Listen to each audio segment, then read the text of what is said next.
Yang ada dalam tanggung jawab saya hanya Guru Gembul Channel dan Gembulikum. Assalamualaikum Baraya, selamat datang kembali di Gembulikum. Ada yang perhatian sekali ke Guru Gembul, Pak Guru, jangan bikin video tiap hari, jaga kesehatan. Itu gimana tuh untuk orang-orang yang seperti itu? Pertama, saya tidak bikin video tiap hari. Betul, itu satu pertama. Kedua, kalau tidak bikin video, saya tuh sakit.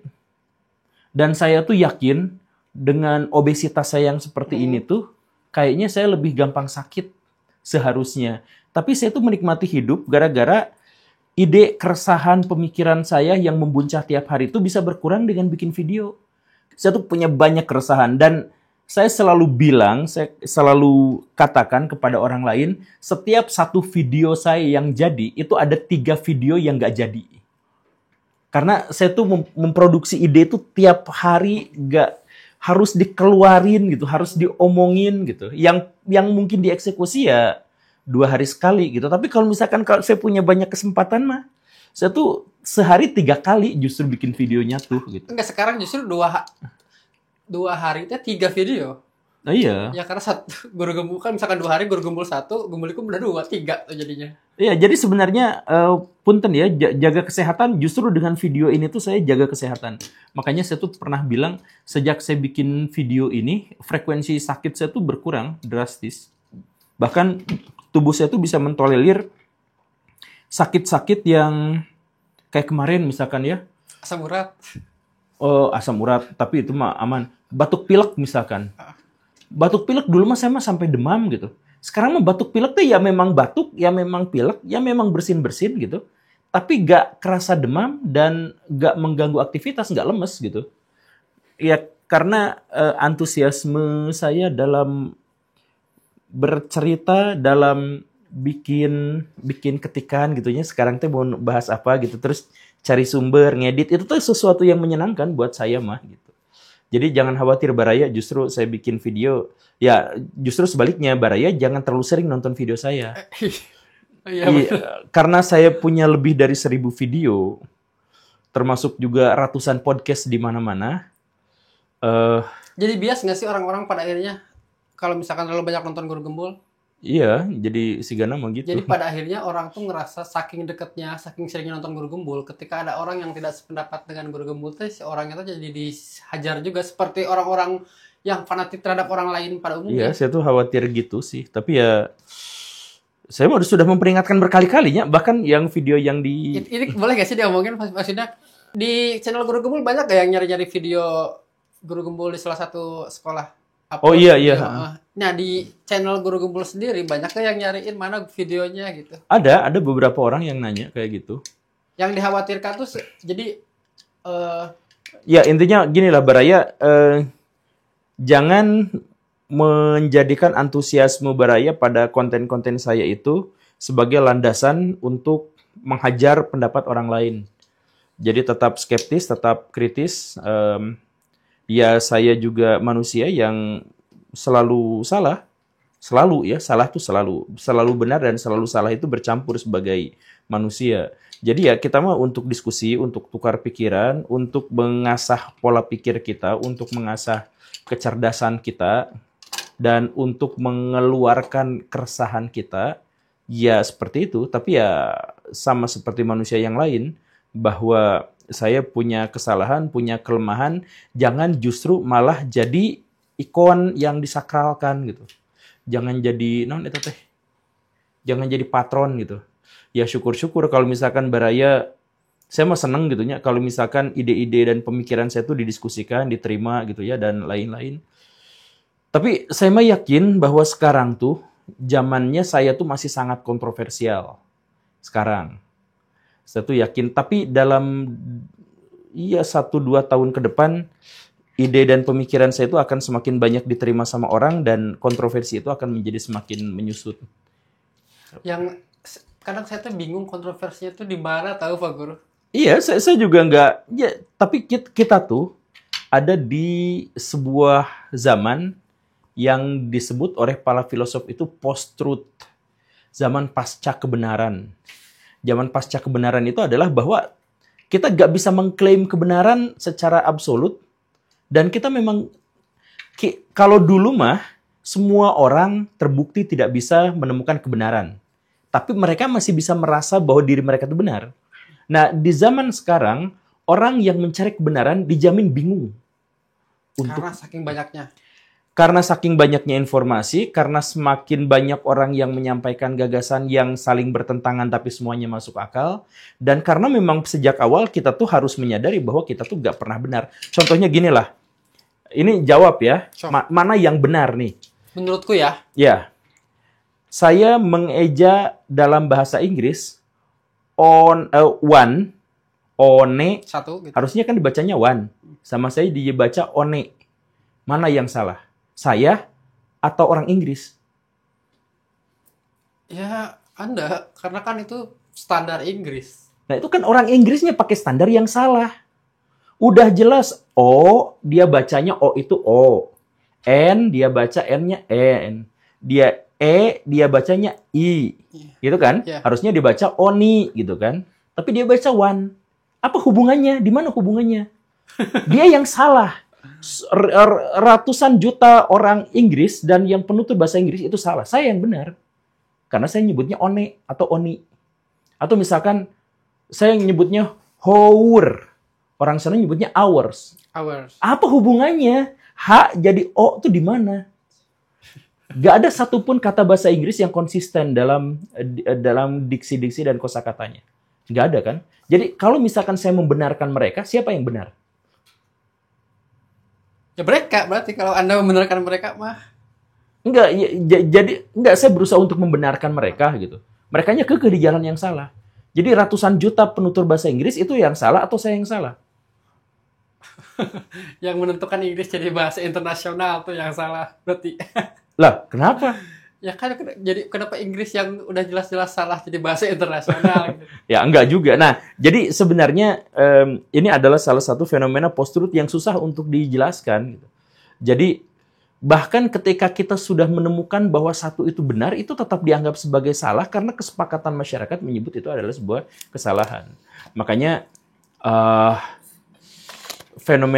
fenomena ini tuh oleh para filosof tuh disebut bahwa fakta, yang dimaksud dengan fakta itu adalah kesalahan yang diterima selama ribuan tahun, dan yang dimaksud dengan kesalahan itu adalah kebenaran yang baru diketahui kemarin. Gitu. Nah, jadi karena itu kebenaran itu bisa berubah-ubah terus-terusan gitu. Oh, ini saya mau minta klarifikasi nih dari Pak Guru. Di video postingan Richard Ensan yang ditanya Pak Guru Gembul tentang kenapa orang Indonesia banyak yang bilang Jawa itu hama. Statement Pak Guru adalah karena iri. Sekarang lagi banyak keluar kayak komen-komen Jawa sama dengan hama. Di TikTok banyak banget tuh yang komen-komen Jawa sama dengan hama, Jawa sama dengan hama. Kenapa kira-kira orang Indonesia belakangan ini lagi benci sama orang Jawa ya? Lebih ke iri sih sebenarnya. Orang Jawa tuh ada di mana-mana. Nah, di komentarnya itu tidak setuju karena kami tidak iri karena yang disebut hama oleh mereka tuh adalah Son Horeng, Habib-Habiban, terus silat-silatan. Nah, mereka tidak iri dengan itu, tapi ya kelakuannya hama aja. Jadi tidak iri itu, Pak Guru, gimana tuh coba? Saya tuh sudah menjelaskan di video saya tuh yang itu ya. Nah, itu insya Allah jawabannya lebih komprehensif. Kalau mereka tidak iri, mereka nggak akan mengaitkan Son Horeng dengan Jawa. Kan ada di Jawa doang, Pak Guru, Jawa Timur. Iya, itu memang ada di Jawa Timur, tapi misalkan gini nih. Hanya orang Kalimantan yang suka menggal orang dalam tradisi mereka, mengayau. Benar kan? Itu tradisi. Itu bahkan menjadi sistem religi mereka, sistem kehormatan mereka. Apakah kemudian ketika ada orang yang memenggal, kemudian kita langsung kaitkan dengan Kalimantan? Ya enggak lah.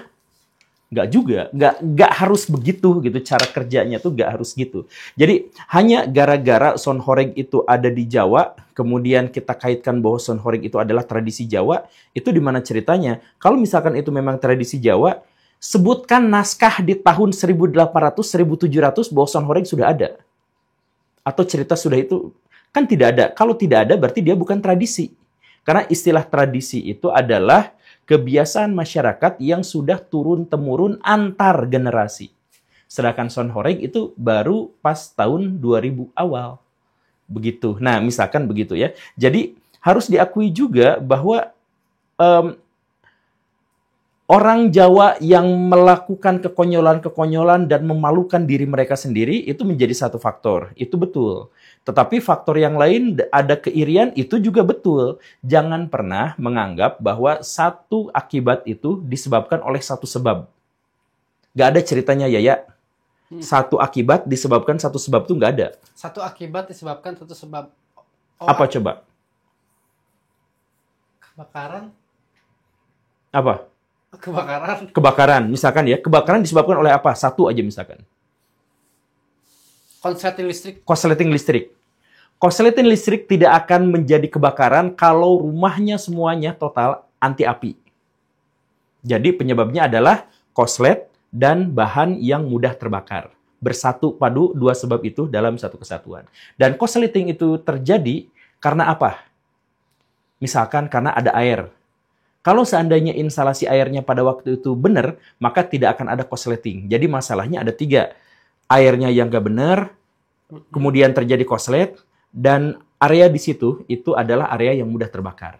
Itu penyebabnya. Ada penyebab yang lain nggak? Ada. Karena rumah itu dialiri listrik. Kalau rumah itu nggak dialiri listrik, nggak akan korslet.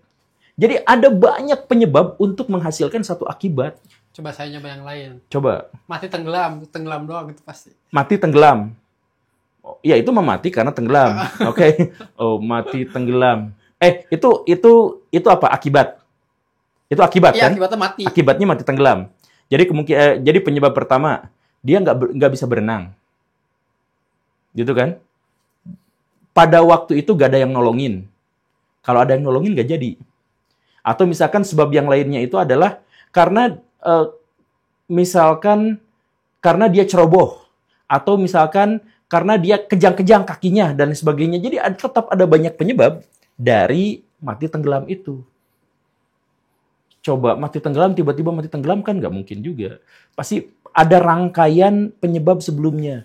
Mulai dari diajakin teman ke sungai itu, atau misalkan dia ada pacarnya dan pengen menunjukkan bahwa dia bisa berenang gitu. Itu kan ada rangkaian sebab akibat yang sebelum-sebelumnya dan akumulasi dari berbagai sebab untuk menghasilkan satu akibat. Makanya dalam bahasa matematik itu terkenal dengan butterfly effect. Berarti fix nih ini mah orang-orang yang orang Jawa hama teh iri. Bukan, itu cuman lagi-lagi ya, itu satu sebab di antara sekian banyak sebab. Itu iya. Ada yang lain lagi, ada. Jadi kalau misalkan dirimu baik-baik sama orang, misalkan dirimu tuh orang Medan, terus baik-baik banget sama orang Jawa. Ketika dirimu tuh melihat bahwa orang Jawa tuh Son Horeg, gus-gusan dan sebagainya, tetep orang Jawanya dikawinin, misalkan Pak Bobi Nasution gitu kan. Nikahin orang Jawa gitu kan. Ya tetap aja seperti itu gitu. Tapi sebaliknya, kalau misalkan sama si istrinya tuh ternyata sama calonnya itu ditolak, wah marah, bisa aja menyebabkan dia ikut-ikutan hama gitu. Jadi kita tidak bisa pungkiri bahwa banyak orang-orang Jawa tuh yang ngeselin. Banyak banget. Tapi apakah itu dikaitkan dengan Jawa? Nah, itu adalah perspektif masing-masing. Gitu. I see. Nah, soalnya banyak yang komentarnya Pak Guru mah kita mah nggak iri sama sekali. Kalau mau iri, saya adalah yang pertama karena saya orang Sunda yang ya itu dijajah. Pak RT saya orang Jawa kesebelin. Ini dari Pak Guru nggak jadi terakhir, ini yang terakhir deh Pak Guru dari Sugih Pratama. Kenapa orang Kristen di Indonesia cenderung membela Israel? Nah itu juga banyak faktor. Itu politik identitas. Ya kayak kita gitu. Pas perang Rusia-Ukraina, kaum muslimin kebanyakan mendukung Rusia. Karena Ukraina CS Amerika. Nah gitu kan. Jadi sebenarnya kita tuh beragama tuh bukan karena iman, tapi kita beragama tuh karena identitas komunal. Jadi ketika misalkan identitas komunal kita tuh berpihak pada ini, ya kita ikut gitu ke sana. Gitu. Nah jadi kalau misalkan soal Kristen, kenapa banyak yang mendukung Palestina, banyak yang mendukung Israel? Ya, identitas itu, tetapi juga ada faktor-faktor yang lebih spesifik. Misalkan kekuatan pengaruh dari kalangan evangelis. Evangelis itu akrab pisan sama orang Yahudi, sama orang Israel. Bahkan Amerika Serikat, lobby terkuat mereka itu adalah gabungan antara evangelis dengan lobby Yahudi Israel. Gitu. Nah, jadi ya ada juga kampanye dari orang-orang itu untuk menegaskan bahwa Israel itu bangsa pilihan Tuhan, disebutkan di dalam Alkitab. Jadi kita harus, padahal kalau misalkan kita runtutan, kalau misalkan mau pure science gitu ya, ya bangsa pilihan Tuhannya tidak bisa diakui secara sains tuh nggak mungkin bisa diterima. Pertama, klaim bangsa pilihan Tuhan itu kan dari Abraham. Abraham sendiri adalah tokoh ahistoris. Nggak ada Bukan fiktif gitu. bukan fiktif. Ahistoris. Ahistoris sama fiktif itu beda cerita. Ahistoris itu artinya tidak tercatat dalam sejarah. Tapi ada Nggak tahu, bukan urusannya ada atau enggak, fiktif atau enggak ada. Jadi gini nih, dirimu sebutkan 10 orang yang pernah bertemu. banyak. Banyak kan? Banyak. Kalau ada orang ke-11 yang nggak disebutin, ada atau tidak? Ada. Ya bukan soal ada atau tidak, pokoknya mah tidak disebutkan Apa? gitu kan. Nah, jadi Abraham itu secara historis itu tidak memenuhi kaidah eksistensi dari seseorang gitu. Jadi ahistoris disebutnya. Nah, karena itu maka kisah-kisah yang berhubungan dengan itu juga pasti ahistoris juga. Nah, itu yang pertama. Jadi secara sains tidak bisa diterima. Kemudian bangsa pilihan Tuhan itu juga tidak terbukti secara DNA. Karena Definisi bangsa pilihan Tuhan tuh yang ya dari itu kata kitab orang itu doang kan? Iya, di perjanjian lama.